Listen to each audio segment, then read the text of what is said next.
a complete lie. Joining us now, Democratic Congressman Ted Lieu of California is a member of both the Judiciary and Foreign Affairs Committees. Congressman, thanks so much for joining us.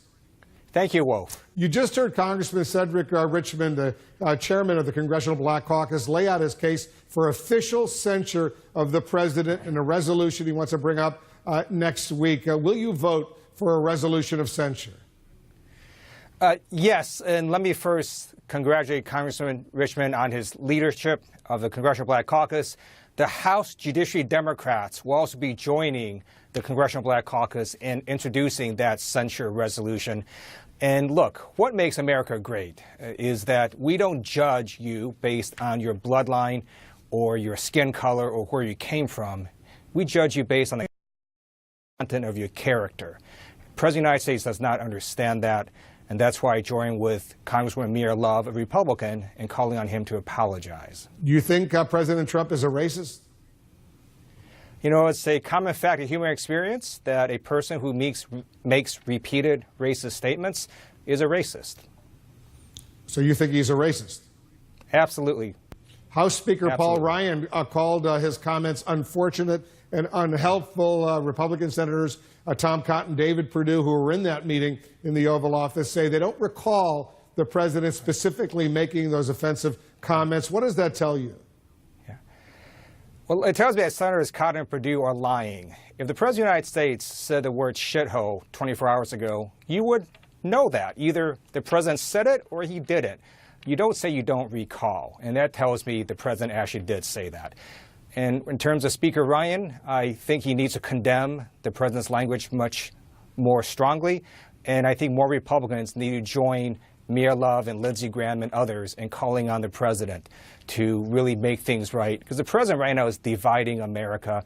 He needs to hear our nation, and the first step is to apologize. Mia Love is a Republican congresswoman from Utah who is of Haitian descent, and she's been very outspoken in condemning what the president said about Haitians and about Africans, for that matter, as well. You serve on the Foreign Affairs Committee. What effects are these comments having? That's a great question, Wolf. I think it's important for Americans to understand that not only has Donald Trump hurt America, he's actually made it harder for our deployed men and women in countries worldwide. I served on active duty. We have an entire command known as U.S. Africa Command, and the president's comments just made their jobs more dangerous and harder. And in addition, we need to make sure we can work with our allies in Africa to go after terrorists, to make sure we achieve American foreign policy objectives.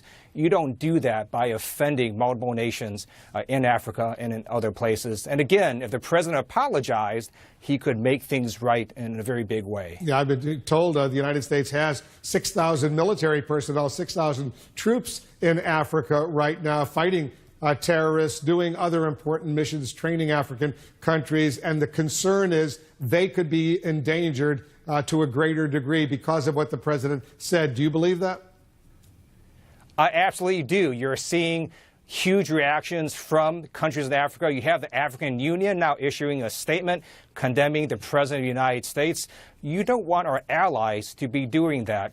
And it's also very demoralizing to all the men and women who serve currently in our U.S. military who did come from places that were not from Europe. Keep in mind, you know, my parents immigrated to the United States, and they came here to seek the American dream. And everyone in America, with the exception of Native Americans, came from somewhere else. That's what makes America great. That's what makes us a beautiful, successful, robust, strong country. And the president simply does not seem to understand that fundamental fact. Yeah, my parents did it as well. Congressman John Lewis, the civil rights icon, says he won't attend President Trump's State of the Union address. Will you follow his lead? Yeah. I will give that some serious thought. I do commend Congressman Lewis for his leadership. I think if the president apologized, again, that would make things much better. If the president continues to want to stoke this controversy, as your reporting indicates, then I think the president needs to at least have the courage to say that he said what he said. Otherwise, he's just being weak. And I will seriously consider not attending, and I'm going to think about it over the weekend. Yeah, Cedric Richmond's going to about it over the weekend as well, the chairman of the Congressional Black Caucus. Congressman Lieu, thanks as usual for joining us. Thank you, Wolf.